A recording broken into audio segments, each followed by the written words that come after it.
Hello. बऱ्याचदा आपण असा विचार करत असतो की वेट कमी करण्यासाठी रनिंग करावी का? तर जर आपलं वजन 20 किंवा 25 प्लस ओव्हरवेट जर असेल तर रनिंग केल्यामुळं काय होऊ शकतं? आपल्या गुडघ्यावरती ताण येऊन गुडघे दुखायला लागते किंवा बॅक पेन होऊ शकतं किंवा डायरेक्ट काहीच या अगोदर काहीच हालचाल न करता डायरेक्ट आपण रनिंग करायला जर घेतली तर आपल्या हृदयावरती सुद्धा ताण येऊ शकतं.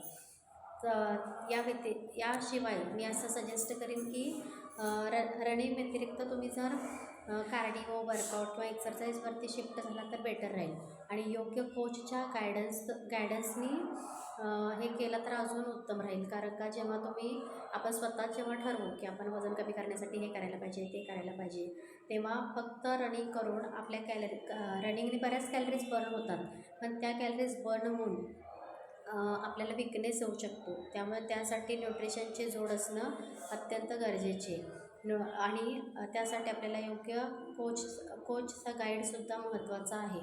त्यामुळे योग्य कोचच्या गायडन्सने तुम्ही आपलं वेट कमी करू शकता आणि त्यासाठी 80-20 फॉर्म्युला नक्कीच उपयोगात येऊ शकतो.